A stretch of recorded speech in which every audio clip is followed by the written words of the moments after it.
ಕೇಳುತ್ತಿದ್ದೀರಾ ಮಾಹಿತಿ ಖಜಾನೆಯ ಕಾರ್ಯಕ್ರಮಗಳನ್ನು.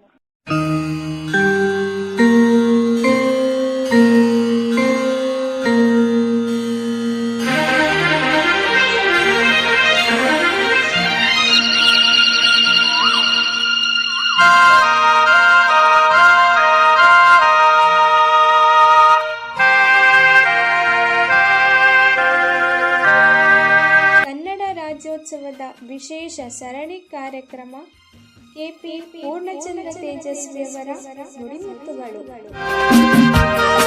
ಬನ್ನಿ ಕೇಳಿ, ಜೀವನದಲ್ಲಿ ಅಳವಡಿಸಿಕೊಂಡು ಇನ್ನಷ್ಟು ಉತ್ತಮವಾದ ಜೀವನವನ್ನು ನಡೆಸೋಣ.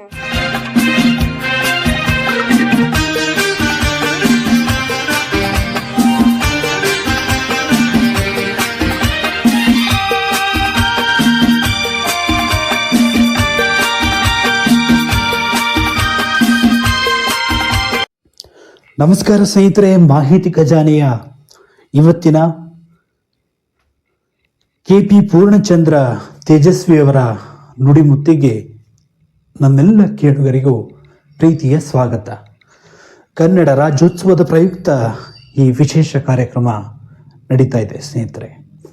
ಇವತ್ತಿನ ನುಡಿಮುತ್ತನ್ನು ನೋಡುವಂತಹ ಸಮಯ.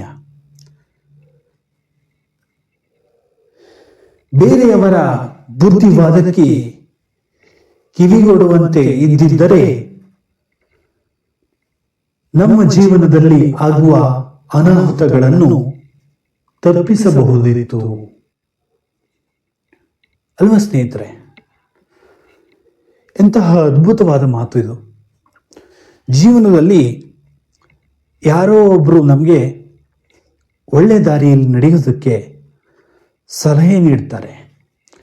ಆದರೆ ಇತ್ತೀಚಿನ ಯುವ ಪೀಳಿಗೆ ಅದರ ಕಡೆಗೆ ಗಮನ ಕೊಡೋದಿಲ್ಲ.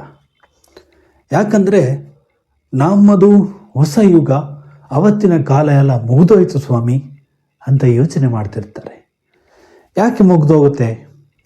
ಇವತ್ತು ನಾವು ತಂತ್ರಜ್ಞಾನ ಮುಂದುವರೆದಿದೆ ಅಂತ ಹೇಳಿ ನಾವು ನಮ್ಮ ಜೀವನವನ್ನೇ ಹಾಳು ಮಾಡ್ಕೊಳ್ತಾ ಇದ್ದೀವಿ.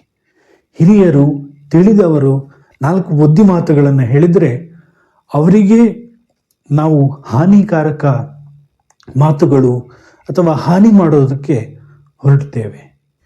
ಇದು ಎಷ್ಟರ ಮಟ್ಟಿಗೆ ಸರಿ? ಹಾಗಾದರೆ ನಿಮಗಿಂತ ಹಿರಿಯರು ನಿಮಗೆ ಬುದ್ಧಿವಾದವನ್ನು ಹೇಳೋ ಹಾಗೇನೇ ಇಲ್ವಾ? ಇದಕ್ಕೆ ಇವತ್ತಿನ ಯುವ ಪೀಳಿಗೆ ಉತ್ತರ ಕೊಡಬೇಕು. ಯಾಕಂದರೆ ಇವತ್ತು ಗುರು ಹಿರಿಯರಿಗೆ ಗೌರವ ಕೊಡುವಂತಹ ಪ್ರಕ್ರಿಯೆ ಇಲ್ಲ. ಎಷ್ಟೋ ಕಾಲೇಜುಗಳಲ್ಲಿ ಉಪನ್ಯಾಸಕರು ಬಂದರೂ ಕೂಡ ವಿದ್ಯಾರ್ಥಿಗಳು ಶಾಂತ ರೀತಿಯಿಂದ ಕುಳಿತು ಪಾಠನ ಕೇಳೋದಿಲ್ಲ. ಅದು ಯಾಕೆ ಅನ್ನೋದನ್ನು ಅವರೇ ಕೇಳ್ಕೊಳ್ಬೇಕು.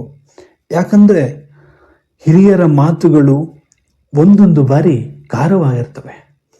ಆ ಖಾರ ಎಷ್ಟರ ಮಟ್ಟಿಗೆ ಇರುತ್ತೆ ಅಂದರೆ ನಾನು ಬದುಕೋದೇ ಬೇಡ ಅಂತ ಅನಿಸ್ಬಿಡುತ್ತೆ ಒಂದೊಂದ್ಸರಿ. ಆದರೆ ಅವರು ನಮ್ಮ ಒಳ್ಳೆಯದಕ್ಕೆ ಹೇಳ್ತಾರೆ ಅನ್ನೋದನ್ನು ಮಾತ್ರ ನಾವು ಮರ್ತೇ ಬಿಡ್ತೀವಿ. ಕೆಲವರು ಅವರಿಗೆ ಹಾನಿ ಮಾಡ್ತಾರೆ ಅಥವಾ ಕ್ಲಾಸ್ನಿಂದ ಬಹಿಷ್ಕಾರ ಆಗ್ತಾರೆ, ಅಂದರೆ ಕ್ಲಾಸ್ನಿಂದ ಹೊರ ಹೋಗ್ತಾರೆ. ಇದರಿಂದ ಅವರಿಗೆ ಹಾನಿ ಹೊರತು ಉಪನ್ಯಾಸಕರಿಗಾಗಲಿ ಹಿರಿಯರಿಗಾಗಲಿ ಯಾವುದೇ ಹಾನಿ ಇಲ್ಲ ಸ್ನೇಹಿತರೆ. ಇವತ್ತು ನಾವು ಹಿರಿಯರ ಮಾತುಗಳನ್ನು ಧಿಕ್ಕರಿಸಿ ನಡೆದಾಗ ಜೀವನದಲ್ಲಿ ನಾವು ಅಂದ್ಕೊಂಡಿದ್ದನ್ನು ಸಾಧಿಸೋಕ್ಕಾಗಲ್ಲ. ಒಂದು ವೇಳೆ ಸಾಧಿಸೋಕ್ಕೆ ಸಾಧ್ಯವಾದರೆ ಅದು ಸುಳ್ಳು ಮಾತು. ಕೆಲವರು ಹೇಳ್ಬೋದು, ಇಲ್ಲ ಹಿರಿಯರು ಇಲ್ಲದೇನೂ ನಾನು ಸಾಧನೆ ಮಾಡ್ತೀನಿ ಅಂತ.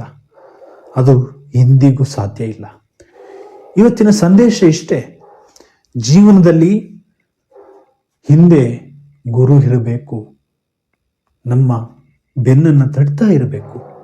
ಮುಂದೆ ಹೋಗು ತಪ್ಪು ದಾರಿಯಲ್ಲಿ ನಡೆದಾಗ ತಿದ್ದಿ ಹೇಳುವವರೇ ನಿಜವಾದ ಹಿರಿಯರು.